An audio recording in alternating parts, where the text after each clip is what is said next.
1 year content చేసి కూడా 90% content creators fail అవడానికి రీజన్ ఏంటంటే ఈ 2 క్వశ్చన్స్ కి ఆన్సర్ తెలియకపోవడం. అందరూ కాంటెంట్ తో లక్షలు సంపాదించేస్తున్నారు, బిజినెస్లు పెట్టేస్తున్నారు. నువ్వు కూడా కాంటెంట్ స్టార్ట్ చేస్తే within no time give up ఇచ్చేస్తావు. ఇది నా ఫ్రెండ్ నేను రియల్ టైమ్ లో చూసి చెప్తున్నా. 1 year పాపం కన్సిస్టెంట్ గా పోస్ట్ చేసి రీచ్ రాక ఏం చేయాలో క్లారిటీ లేక అకౌంట్ ని డిలీట్ చేసాడు. సో మీరు 2026 లో కాంటెంట్ స్టార్ట్ చేద్దాం అని అనుకుంటే 5 years గా 100+ క్రియేటర్స్ చాలా పెద్ద బ్రాండ్స్ తో పనిచేసిన ఎక్స్పీరియన్స్ తో చెప్తున్నా, ఈ 2 క్వశ్చన్స్ కి ఆన్సర్ చేశాక కాంటెంట్ స్టార్ట్ చేయండి.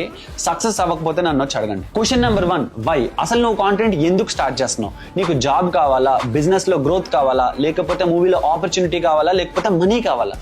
ఏం కావాలి అనే విషయాన్ని క్లియర్ గా డిఫైన్ చేసుకోండి. Question number 2, what to create? నీకు కాంటెంట్ నుంచి ఏం కావాలని డిఫైన్ చేసుకున్నావో దానికి తగ్గట్టు నీ కాంటెంట్ ఉండాలి. మూవీస్ లో ఆఫర్స్ కావాలనుకుంటే యాక్టింగ్ స్కిల్స్ బయటపడేలాగా వీడియోస్ చేయండి. జాబ్ కావాలనుకుంటే నీ స్కిల్స్ ని షోకేస్ చేయండి. బిజినెస్ లో గ్రోత్ కావాలనుకుంటే నీ బిజినెస్ యొక్క ప్రోడక్ట్ ని ఎక్స్ప్లెయిన్ చేయండి. డే టు డే లైఫ్ ని డాక్యుమెంట్ చేయండి. అంతేగాని ఇన్స్టాగ్రామ్ లో ఏదో ర్యాండమ్ ట్రెండ్ వైరల్ అవుతుంది కదా అని వ్యూస్ కోసం అడ్డమైన వీడియోస్ చేయకండి. దానివల్ల ఎవ్వడికి, నీకు నాకు ఎవ్వడికి ఉపయోగం లేదు. ఎందుకంటే జనాలు నిన్ను ఫాలో చేయాలంటే నువ్వు ఎవరు, ఎడ్యుకేటరా, ఎంటర్టైనరా, స్టోరీ టెల్లరా అనే క్లారిటీ వాళ్ళకి ఇవ్వాలి. అర్థం కాకపోతే రీల్ మళ్ళీ చూడు. ఈ ఇయర్ అయినా నేను కాంటెంట్ క్రియేషన్ ని సీరియస్ గా స్టార్ట్ చేయాలంటే మన పేజ్ ని ఫాలో చేసి పెట్టుకో. ఈ కాంటెంట్ క్రియేషన్ మీద సిరీస్ అయిపోయేలోపు నువ్వు ఒక సాలిడ్ క్రియేటర్ అవుతావు. See you tomorrow.